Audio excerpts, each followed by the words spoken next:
what this could look like later. From looking at the ferry, what we've achieved is even though we may be putting some buildings in this area over time, the appearance won't be much different because we have a forest that still goes right up the government road. In addition to that, the Four Corners intersection is completely different now. It doesn't have cars whizzing through it. They bypass that area. So there's a number of things that work from that point of view. The front lawn of the library actually gets to grow by 10 feet instead of shrinking. So again, we gain much more green space at the entry.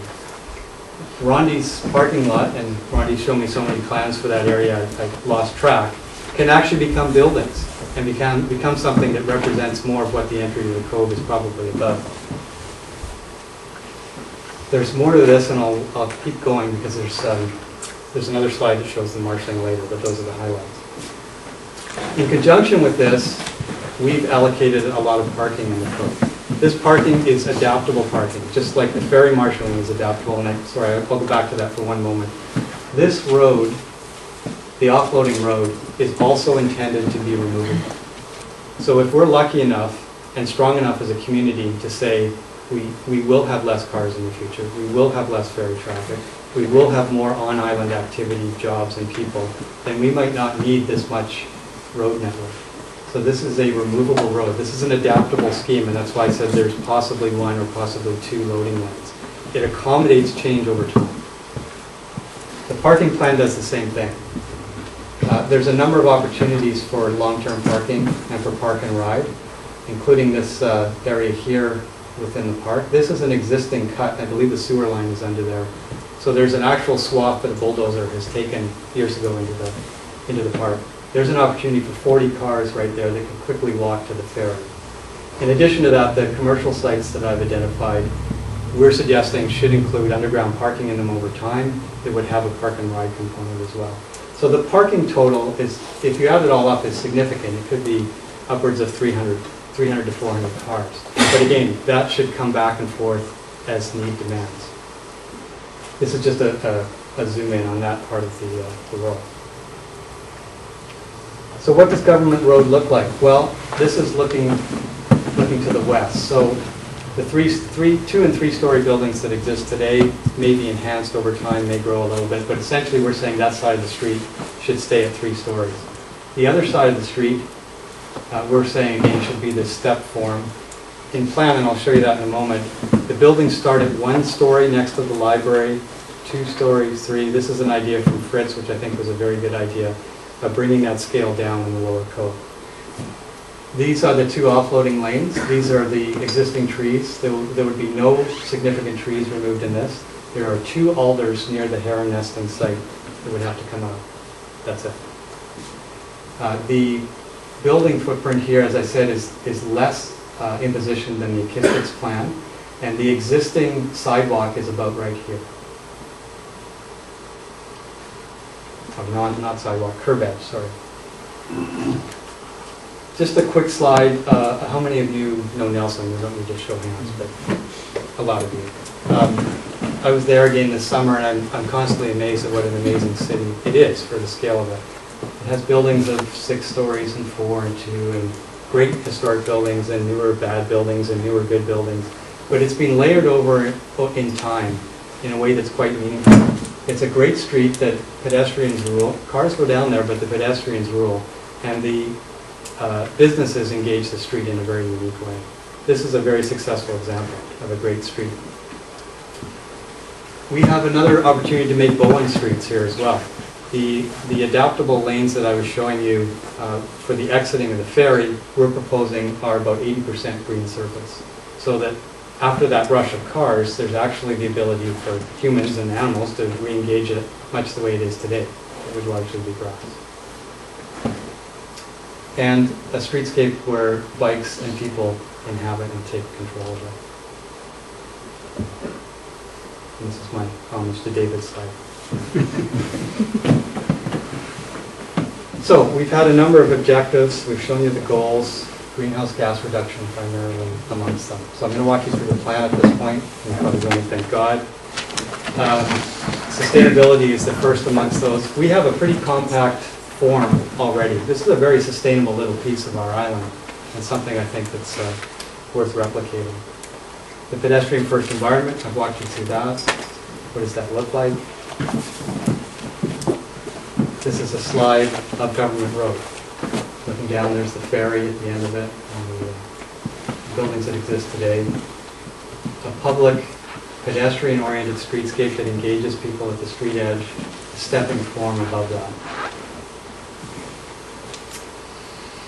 The fingers concept, where can we densify? These are the growth areas that we've identified.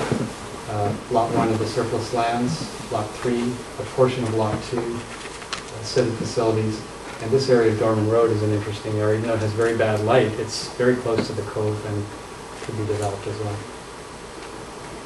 We've identified 5 precincts. The Park Precinct, which remains largely untouched except for a small portion on this edge. The Village Center Precinct, the Civic Precinct, it's actually 6, I think, the Upper Cove Precinct, and the existing residential area. So getting into the plan, this is a section showing what one of those streets could look like. This is Miller Road with 4-story walk-up units on either side. The civic facilities, I've shown you that already. I won't go into more detail. This is the viewing tower I was talking about previously, and I'll get into, there's a finger of a park that comes in here. This is one of the green fingers, and a larger park of 5 acres being proposed at the back side of that. So this is looking towards the pub, looking east at the Four Corners site. One of the public spaces that we're saying could be quite significant is on that civic spine. This is Government Road and Grafton Roads that are going up in the distance behind that. This would still allow car traffic, but would also be a flexible space where bollards could be popped up and people could occupy this space. And the traffic, because of that road that goes around, could actually circulate around this. It's a flexible space. Sustainable infrastructure, we've identified what those are. These are some of the opportunity sites for those, the wind power, the ocean loop as well that can serve the lower Cove. The built form that would follow from that. Some of these are existing. This obviously is existing in here, and most of this is new or enhanced structures. Just an interesting contrasting slide.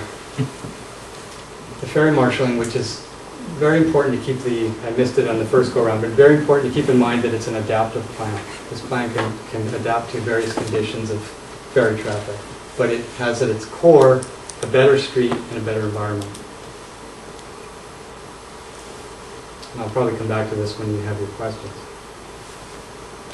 Another proposal that was put forward, and I think is a good one, is that over time there should be the ability for those of us who can't walk up the incline to have a localized transit system that serves the Cove, and I think that's a great idea. You do need the density to make that work. Further up Grafton Road by the new civic facilities, that's basically where that transit system could turn around. This is also a significant part of the plan where trucks can turn around. Currently, trucks that enter the island to service the island have a lot of difficulty. In the morning, they sort of line up over here and wait for the ferry traffic to load and have a difficulty turning. And if they're too big, they actually have to go deeper into the island to turn around.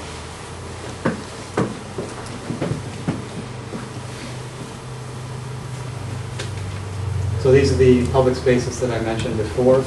The one that I just walked you through, the Civic Square, is right in here on the Civic spine. This is a blow-up of the bottom of the marshalling plan in the Cove, and I'll just stop and mention a couple things here. The ferry marshalling plan that we proposed does a number of things that are quite beneficial here. I've mentioned the library lawn growing in size. It also creates a couple of pocket parks. This one where the cenotaph could be relocated to. It also creates, assuming that we get control of this piece of land here, an upper bench park which could look over that area as well. The ferry marshalling itself, this is intended as an HOV priority area, so there would be at least 16 vehicles that are given priority coming down the passage lane through the Cove and entering this even at the last minute. So if you are in the acceptable kind of vehicle, you actually get priority loading. We've allowed the plan, and this is what I mean by adaptable, that if more of these cars accumulate over time, that stacking of marshaled cars can actually extend further up. In other words, there'd be more and more HOV vehicles over time.